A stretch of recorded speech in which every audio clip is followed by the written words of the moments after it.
Hi, ഞാൻ ആദിഷ്. ഇന്നത്തെ വീഡിയോയിലൂടെ നമ്മൾ ഡിസ്കസ് ചെയ്യാനായിട്ട് പോകുന്നത് നിങ്ങളെക്കുറിച്ച് ആരെങ്കിലും ചിന്തിക്കുന്നുണ്ടോ എന്നുള്ളത് എങ്ങനെ മനസ്സിലാക്കാം, അതിനുള്ള ചില പ്രധാനപ്പെട്ട സയൻസുകളാണ്. എല്ലാവർക്കും എൻ്റെ പുതിയ വീഡിയോയിലോട്ട് സ്വാഗതം. മേ ബി ചിലപ്പോൾ നിങ്ങൾ ഇഷ്ടപ്പെടുന്ന വ്യക്തിയായിരിക്കാം, അല്ലെങ്കിൽ നിങ്ങളുടെ ആത്മാർത്ഥമായിട്ടുള്ള സുഹൃത്തായിരിക്കാം, അല്ലെങ്കിൽ ആരെങ്കിലുമൊക്കെ ആയിരിക്കാം. അത് ആരാണെന്നുള്ളതും നിങ്ങൾക്ക് മനസ്സിലാക്കാനായിട്ട് പറ്റും. അപ്പോൾ ഏതൊക്കെയാണ് സയൻസ് എന്നുള്ളത് നോക്കാം. ഒന്നാമത്തെ സൈൻ എന്ന് പറയുന്നത് നിങ്ങൾ ആ വ്യക്തിയെ ഇടയ്ക്കിടയ്ക്ക് സ്വപ്നത്തിൽ കാണാനിടയാകും എന്നുള്ളതാണ്. ഒരു ദിവസം ഒന്ന് സ്വപ്നത്തിൽ കണ്ടതുകൊണ്ട് ആ വ്യക്തി നിങ്ങളെക്കുറിച്ച് ഡീപ്പായിട്ട് ചിന്തിച്ചത് കൊണ്ടാണ് കണ്ടത് എന്ന് നമുക്ക് 100% പറയാനായിട്ട് പറ്റത്തില്ല. ചിലപ്പോൾ മേ ബി നിങ്ങൾ ആ വ്യക്തിയെക്കുറിച്ച് ചിന്തിച്ചത് കൊണ്ട് കണ്ടതാവാം. എന്നാൽ നിരന്തരമായി ഇടയ്ക്കിടയ്ക്ക് അവർ സ്വപ്നത്തിൽ വരുന്നുണ്ടെങ്കിൽ ആ വ്യക്തി നിങ്ങളെക്കുറിച്ച് ഓവർ തിങ്കിങ് ചെയ്യുന്നുണ്ട്, നിങ്ങളെക്കുറിച്ച് ആലോചിക്കുന്നുണ്ട് എന്നുള്ള കാര്യം കൺഫേം ആണ്. ഇനി ഇതുപോലെ തന്നെ രണ്ടാമത്തെ ഒരു സൈൻ എന്ന് പറയുന്നത് ആ വ്യക്തി നിങ്ങളെക്കുറിച്ച് ചിന്തിക്കുന്നുണ്ടെങ്കിൽ നിങ്ങൾ പുറത്തേക്ക് ഇറങ്ങി പോകുന്ന സമയത്ത്, നിങ്ങൾ അപരിചിതരെ കാണുന്ന സമയത്ത് അവരാണോ എന്നുള്ള രീതിയിൽ എപ്പോഴും സംശയിക്കുക, നോക്കുക. തൊട്ടടുത്തെത്തുന്ന സമയത്ത് അവരായിരിക്കത്തില്ല. പിന്നെ അതുപോലെ തന്നെ അവർ തൊട്ടടുത്തുള്ള പോലെയുള്ള ആ ഒരു പ്രസൻസ് നിങ്ങൾക്ക് ഫീൽ ചെയ്യുക. മേ ബി ചിലപ്പോൾ അവരുടെ സ്മെല്ലായിരിക്കാം, അല്ലെങ്കിൽ അവരുടെ സൗണ്ട് ആയിരിക്കാം. തൊട്ടടുത്തുള്ള പോലെയുള്ള ഫീലിംഗ്, അല്ലെങ്കിൽ മറ്റുള്ളവരെ കാണുമ്പോൾ അവരാണെന്നുള്ള തോന്നൽ, ഇങ്ങനെയൊക്കെ ഉണ്ടാകുന്നുണ്ടെങ്കിൽ അതും അവർ നിങ്ങളെക്കുറിച്ച് ചിന്തിക്കുന്നുണ്ട് എന്നുള്ളതിൻ്റെ ഒരു പോസിറ്റീവായിട്ടുള്ള സൈൻ തന്നെയാണ്. പിന്നെ അടുത്തതായിട്ട് പറയുന്നത് ചെറിയ കൊച്ചു കൊച്ചു കാര്യങ്ങൾ പോലും നിങ്ങളെ അവർ ഓർമ്മിപ്പിക്കുക. ഇപ്പോൾ ഫോൺ വിളിക്കുന്ന സമയത്തായിക്കോട്ടെ, നേരിട്ട് കാണുന്ന സമയത്തായിക്കോട്ടെ, നിങ്ങൾ മറന്നു പോയിട്ടുള്ള അല്ലെങ്കിൽ മറക്കാൻ സാധ്യതയില്ലാത്ത നിങ്ങളെക്കുറിച്ചുള്ള കൊച്ചു കാര്യങ്ങളായിക്കോട്ടെ, വലിയ കാര്യങ്ങളായിക്കോട്ടെ, അതെന്തെങ്കിലും ബർത്ത്ഡേ ഡേറ്റോ അല്ലെങ്കിൽ മറ്റെന്തെങ്കിലും സ്പെഷ്യൽ ഡേയ്സ് ഓർക്കുന്നതാവാം, അല്ലെങ്കിൽ നിങ്ങൾക്കൊരു ഇൻ്റർവ്യൂ ഉണ്ട്, ആ ഇൻ്റർവ്യൂയെ കുറിച്ച് ഓർമ്മപ്പെടുത്തുന്നതാവാം, എക്സാമിനെ കുറിച്ച് ഓർമ്മപ്പെടുത്തുന്നതാവാം.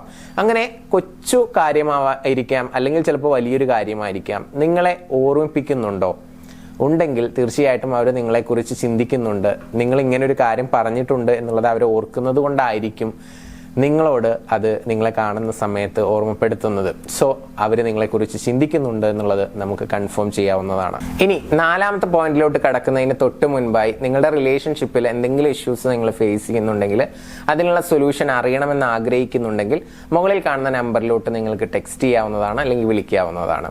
അപ്പോൾ നാലാമത്തെ കാര്യം എന്ന് പറയുന്നത് റാൻഡമായിട്ട് അവരുടെ ഭാഗത്തു നിന്നും നിങ്ങൾക്ക് മെസ്സേജ് വരിക അല്ലെങ്കിൽ കോൾ വരിക എന്നുള്ളതാണ്. നിങ്ങൾ പ്രതീക്ഷിക്കാത്ത സമയത്ത്, അല്ലെങ്കിൽ സാധാരണ അവർ മെസ്സേജ് അയക്കാത്ത സമയത്ത് വെറുതെ ഹായിയോ അല്ലെങ്കിൽ ഒരു ഗുഡ് മോർണിംഗോ ഒക്കെ വരുന്നുണ്ട്. മേ ബി ചിലപ്പോൾ നിങ്ങളോടൊന്ന് സംസാരിക്കണം, മെസ്സേജ് ചെയ്യണം എന്നൊക്കെ അവർ ആഗ്രഹിക്കുന്നത് കൊണ്ടായിരിക്കാം. അത് നിങ്ങളെക്കുറിച്ചുള്ള തോട്ട്സ് അവർക്ക് വരുന്നത് കൊണ്ടാണ്, നിങ്ങളെക്കുറിച്ച് ചിന്തിക്കുന്നത് കൊണ്ടാണ് എന്നുള്ളത് ഉറപ്പിക്കാം. എപ്പോഴും ചിലപ്പോൾ മോർണിംഗും നൈറ്റും മാത്രം സംസാരിക്കുന്ന അല്ലെങ്കിൽ ടെക്സ്റ്റ് ചെയ്യുന്ന സുഹൃത്തുക്കൾ, അല്ലെങ്കിൽ നിങ്ങൾ ഇഷ്ടപ്പെടുന്ന വ്യക്തികളൊക്കെ ആണെങ്കിൽ അവർ പകൽ സമയത്ത് അല്ലെങ്കിൽ അർദ്ധരാത്രിയിൽ ഒക്കെ നിങ്ങൾക്ക് ടെക്സ്റ്റ് അയക്കുന്നുണ്ടെങ്കിൽ അതും ഒരു പോസിറ്റീവായിട്ടുള്ള സൈനായിട്ട് നമുക്ക് എടുക്കാവുന്നതാണ്.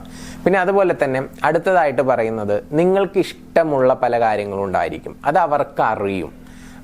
മേ ബി ചിലപ്പോൾ നിങ്ങൾ പാഷനേറ്റ് ആയിട്ട് കൊണ്ടു നടക്കുന്ന നിങ്ങളുടെ കരിയർ ആവാം, നിങ്ങളുടെ ഗോൾ ആവാം, അല്ലെങ്കിൽ നിങ്ങളുടെ സ്വപ്നങ്ങളെ കുറിച്ചിട്ടുള്ള എന്തെങ്കിലും കാര്യമാവാം. അപ്പോൾ നിങ്ങളെ മോട്ടിവേറ്റ് ചെയ്യുന്ന അല്ലെങ്കിൽ നിങ്ങൾക്ക് ഇഷ്ടപ്പെടുന്ന കാര്യങ്ങൾ അവർ സോഷ്യൽ മീഡിയയിൽ ഇപ്പോൾ പലരും റീൽസൊക്കെ കാണുമല്ലോ. അങ്ങനെ റീൽസുകളൊക്കെ കാണുന്ന സമയത്ത് നിങ്ങൾക്ക് ആവശ്യമുള്ളതാണെന്ന് തോന്നുന്ന സമയത്ത് അവരതെടുത്ത് നിങ്ങൾക്ക് ഷെയർ ചെയ്യുക. കാരണം അത് കാണുന്ന സമയത്ത് അവർ നിങ്ങളെക്കുറിച്ച് ചിന്തിക്കുന്നു, ഇത് ഇന്ന ആൾക്ക് യൂസ്ഫുൾ ആയിരിക്കും എന്ന് പറഞ്ഞ് നിങ്ങളുടെ കോണ്ടാക്റ്റിലോട്ട് അവർ ഷെയർ ചെയ്യുന്നു. സോ ഇത്രയുള്ള പോയിന്റ്, നിങ്ങൾക്ക് ഇഷ്ടമുള്ള കാര്യങ്ങൾ അല്ലെങ്കിൽ നിങ്ങൾ കോൺസെൻട്രേറ്റ് ചെയ്യുന്ന കാര്യങ്ങളുമായി ബന്ധപ്പെട്ടിട്ടുള്ള റീൽസോ ഫോർവേഡ് മെസ്സേജസോ നിങ്ങൾക്ക് അയച്ചു തരിക. ആ സമയത്ത് നിങ്ങളെക്കുറിച്ചുള്ള ഒരു തോട്ട് വരുന്നത് കൊണ്ട് മാത്രമാണ് നിങ്ങൾക്കത് ഫോർവേഡ് ചെയ്യുന്നത്. മാത്രമല്ല അവരുടെ മെമ്മറിയിൽ എപ്പോഴും നിങ്ങൾക്കൊരു സ്പേസ് ഉണ്ട് എന്നുള്ളത് കൂടി നമുക്കതിൽ നിന്നും മനസ്സിലാക്കാം. അത് ഓരോ റിലേഷൻഷിപ്പിനെ ബേസ് ചെയ്തിട്ടാണ്. ചിലപ്പോൾ സുഹൃത്തായിട്ടായിരിക്കാം, ചിലപ്പോൾ ഡീപ്പ് റിലേഷൻഷിപ്പ് ആണെങ്കിൽ അതൊരു റൊമാൻറ്റിക് ലവ് റിലേഷൻഷിപ്പ് ആയിരിക്കാം. അപ്പോൾ അതെങ്ങനെയാണെന്ന് അറിയാനുള്ള മറ്റു പല വീഡിയോസും നമ്മൾ ചെയ്തിട്ടുണ്ട്. ആ വീഡിയോസ് കാണാത്ത ആളുകളുണ്ടെങ്കിൽ അത്തരം വീഡിയോസൊക്കെ പോയിട്ടൊന്ന് കാണുക, എന്നിട്ട് കൺഫേം ചെയ്യുക. ഇപ്പം നമ്മൾ പറഞ്ഞുകൊണ്ടിരിക്കുന്നത് ഒരു വ്യക്തി നമ്മളെക്കുറിച്ച് ചിന്തിക്കുന്നുണ്ട് എന്നുള്ളത് മനസ്സിലാക്കാനുള്ള സയൻസ് ആണ്. പിന്നെ അടുത്തതായിട്ട് പറയുന്നത് they ask for your opinion എന്നുള്ളതാണ്. അഥവാ അവർ നിങ്ങളോട് എന്തെങ്കിലും സ്പെഷ്യൽ ആയിട്ടുള്ള കാര്യങ്ങളുണ്ടെങ്കിൽ, അവരുടെ കരിയറിൽ എന്തെങ്കിലും ഡിസിഷൻ എടുക്കുന്ന കാര്യമാണെങ്കിൽ, അല്ലെങ്കിൽ വേറെ എന്തെങ്കിലും ഇമ്പോർട്ടൻറ്റ് തിങ്സ് ഒക്കെ ആണെന്നുണ്ടെങ്കിൽ നിങ്ങളോട് ഒപ്പീനിയൻ ചോദിക്കുക. നിങ്ങളുടെ ഒരു അഭിപ്രായം ചോദിക്കുകയും അത് മാനിക്കുകയും അതിനനുസരിച്ച് നിങ്ങൾ അത്രയും വിശ്വാസം ഉള്ളത് കൊണ്ടായിരിക്കും അങ്ങനെ ചോദിക്കുന്നുണ്ടാവുക. നിങ്ങളുടെ ആ ഒപ്പീനിയൻ അല്ലെങ്കിൽ ആ ഒരു സജഷന് വളരെയധികം പ്രാധാന്യം അവർ കൽപ്പിക്കുന്നുണ്ടായിരിക്കും. നിങ്ങൾ അത്രയും ഇമ്പോർട്ടൻ്റ് ആയിരിക്കും അവർക്ക്. മാത്രമല്ല അവർ നിങ്ങളെക്കുറിച്ച് ചിന്തിക്കുകയും ചെയ്യുന്നത് കൊണ്ടാണ് നിങ്ങളോട് ഒപ്പീനിയൻസും കാര്യങ്ങളൊക്കെ ചോദിക്കുന്നത് എന്നുള്ളത് നമുക്ക് ഉറപ്പിക്കാവുന്നതാണ്. പിന്നെ അതുപോലെ തന്നെ അവർ നിങ്ങളെക്കുറിച്ച് ചിന്തിക്കുകയും നിങ്ങളെ വളരെയധികം നോട്ടീസ് ചെയ്യുകയും ചെയ്യുന്നുണ്ടെങ്കിൽ സ്വാഭാവികമായിട്ടും നേരിട്ട് കാണുകയോ അല്ലെങ്കിൽ നേരിട്ടല്ലാതെ വീഡിയോ കോളിലൂടെയൊക്കെ കാണുന്ന സമയത്തൊക്കെ നന്നായിട്ട് നിങ്ങളെ നിരീക്ഷിക്കുന്നുണ്ടായിരിക്കും, ഒബ്സർവ് ചെയ്യുന്നുണ്ടായിരിക്കും എന്നുള്ളതാണ്. ഉദാഹരണമായിട്ട് പറയുകയാണെങ്കിൽ ഇപ്പോൾ നിങ്ങളിൽ എന്തെങ്കിലുമൊക്കെ ബിഹേവിയറിൽ എന്തെങ്കിലും ചേഞ്ചസ് വരുന്നുണ്ടെങ്കിൽ അതെടുത്ത് ചോദിക്കുക. അതുപോലെ തന്നെ ഇനി അതല്ല നിങ്ങളുടെ ഹെയർ സ്റ്റൈല് അല്ലെങ്കിൽ എന്തെങ്കിലുമൊക്കെ ഫേസിൽ എന്തെങ്കിലുമൊക്കെ ചേഞ്ചസ് ഉണ്ടെങ്കിൽ അതൊക്കെ നിങ്ങളോട് എടുത്ത് ചോദിക്കുക. പിന്നെ അതുപോലെ തന്നെ നിങ്ങളുടെ ഡ്രസ്സിങ് സ്റ്റൈലിലൊക്കെ എന്തെങ്കിലും ഈടെയായിട്ട് എന്തെങ്കിലും ചേഞ്ചസ് ഒക്കെ കൊണ്ടുവരുന്നുണ്ടെങ്കിൽ എന്താ നിനക്കൊരു മാറ്റം എന്നൊക്കെ എടുത്ത് ചോദിക്കുക. അപ്പം നിങ്ങളെ നന്നായിട്ട് നിരീക്ഷിക്കുകയും നിങ്ങളെക്കുറിച്ച് ചിന്തിക്കുകയും ചെയ്യുന്ന ആളുകളാണ് സ്വാഭാവികമായിട്ടും ഇത്തരത്തിലുള്ള ചോദ്യങ്ങളൊക്കെ ചോദിക്കുക എന്നുള്ളത് നമുക്കറിയാവുന്ന കാര്യം തന്നെയാണ്. എങ്കിലും ഒന്ന് ഓർമ്മപ്പെടുത്തിയെന്ന് മാത്രം. ഇനി അടുത്തതായിട്ട് പറയുന്നത് they ask you about your plans, future plans എന്നുള്ളതാണ്.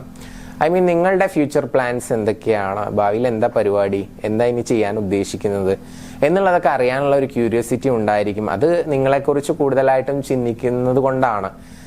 അപ്പോൾ അങ്ങനെ എന്തെങ്കിലുമൊക്കെ ചോദിക്കാറുണ്ടോ?